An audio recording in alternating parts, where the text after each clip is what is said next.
الرحیم۔ یہ جریان اطلام واسطے دوائی بنتی پئی ہے جی، ککر دی ساویاں پھلیاں دی، جس دے وچ مغزیات بھی رلدے پن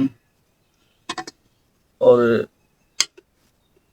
دودھ گاں دا بھی آ، او دے چ مجون بنتی پئی ہے۔ انشاءاللہ ایک چمچی صبح، ایک دوپہر، ایک شام پائیا دودھ دے نال صرف 10 دن کھاونی ہے دوائی، انشاءاللہ اللہ پاک کرم کرے سی اطلام جریان ہی ختم ہو گئی سی، ٹائمیں کے جی فرق پہ گئی سی انشاءاللہ۔ مسلسل علاج کرنا ہے تو تقریباً 1.25 مہینہ مسلسل علاج کرنا ہے، جس دے وچ بالکل کوئی غلط کاری بھی نہیں کرنی، اپنے آپ نو ٹھوس کر کے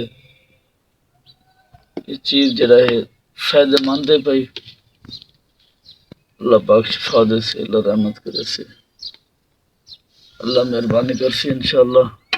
اگر تسا خود بناونا چاہسو تاں تواڈے سامنے تیار ہوندی پئی ہے، تسا رابطہ کر لیسو، 10 دساں تسا آپ بنا لو یار۔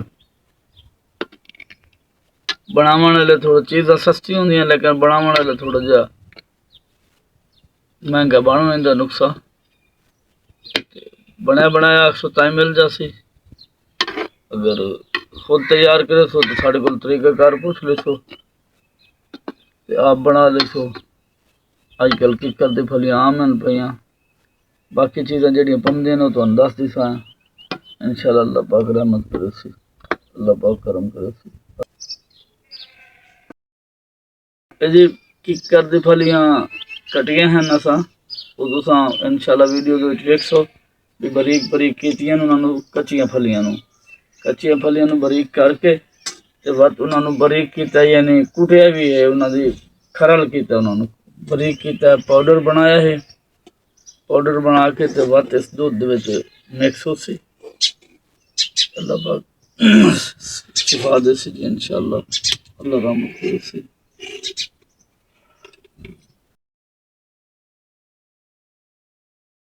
اللہ الرحمن الرحیم۔ ماشاءاللہ بھی ککر دی پھلیاں یہ ضعف جریان امساک واسطے انہاں دی دوائی بندی ہے، اور لکوریا واسطے انہاں دی دوائی بندی ہے۔ کوئی بندہ اس نوں تیار کرنا چاہے اس دی شناخت کر لے، ککر دی پھلیاں آپ بھی تیار کر سکتا ہے، اگر تیار کروانا چاہے سانوں دس دے سی، اساں تیار کر دساں انشاءاللہ، اس نال بڑا فائدہ ہو سی۔ دوسرے نمبر تے اگر کسی نوں منہ دا درد ہوئے، دنداں دا مسئلہ ہوئے تے ککر دی لونگ روزانہ صبح دوپہر شام تھوڑی تھوڑی چبیا کرن، او دے چبن نال دنداں دی جڑا نا درد ریشہ ختم ہو ویندا اور ہمیشہ واسطے دند مضبوط ہو جاندے ہیں۔ اللہ پاک شفا دے جی، اللہ رحمت کرے۔